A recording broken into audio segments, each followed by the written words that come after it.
Hi, my name is Barb Nangle. I'm the founder of Higher Power Coaching and Consulting. I want to welcome you to my podcast, Fragmented to Whole, Life Lessons from 12-Step Recovery.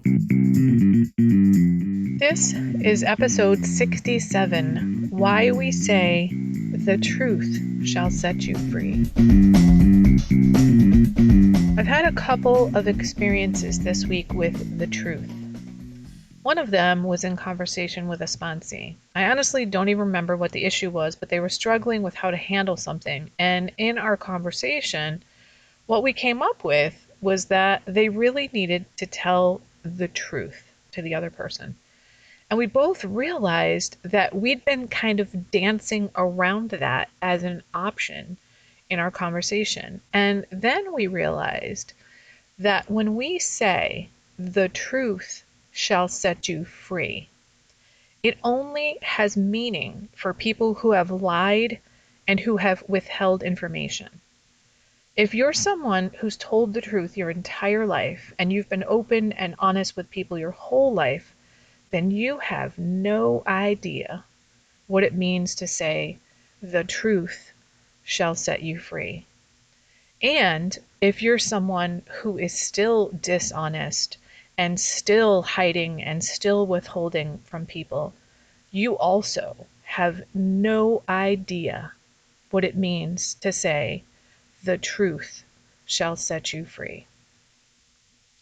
So if you're one of these people, like me, who is hiding your entire life, withholding information, lying to people, stretching the truth, telling little white lies, and people pleasing, like probably everyone in recovery, and you actually start to tell the real, honest to God truth to people, then you know what it means to say, the truth shall set you free.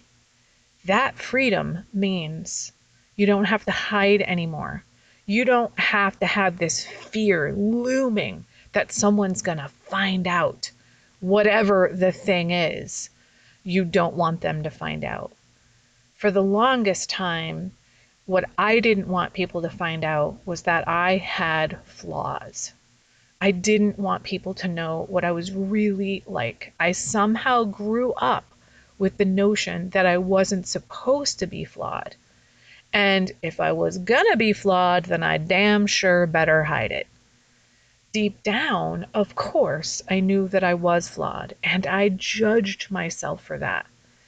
And because I judged myself so harshly, that meant I judged everybody around me harshly. Now, I understood on an intellectual level that it is perfectly normal and human to have flaws. But on an emotional level, I just did not get that. Coming to understand that on an emotional level helped me to be a lot more comfortable with allowing people to see my flaws, to see behind all of the different facades I had up. And the way I let them see behind those facades was to tell the truth, to say things like, I'm in pain. That hurt me. I don't want to go there. Or I'm not sure what to say. The second experience this week that I had with the truth had to do with a difficulty with a friend. We were saddled with a situation that neither one of us has any idea how to navigate. We've never dealt with anything like this before, and especially not since we've been in recovery and trying to be people of dignity and grace and integrity. All we knew was that we have to tell the truth. We have to say things like, I'm going to ask you for something, knowing you may very well not be able to do it for me or may not want to do it for me. But I'm going to ask you anyway because it's what I really want.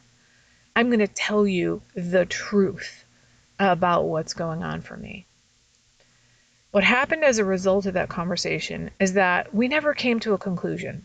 We decided we're both going to talk to our sponsors and we're going to come back to each other and talk about what we learned from the new perspective that we get. Now, on my end, I prayed. I still continue to pray. I handed this situation over to my higher power, and I actually put it in my God can, because I'm really clear. I do not know what to do. The ability to say, I don't know what to say. I don't know what to do. I don't know how to handle this is the truth. And it's freed me from any nervousness.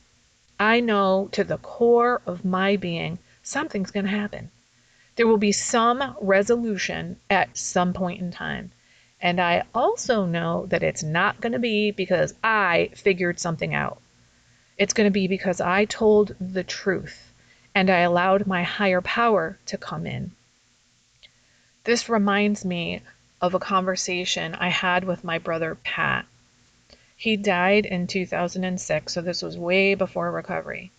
He said to me, if you don't want to know the truth, it means you don't want to know God, because God is the truth. May the truth set you free.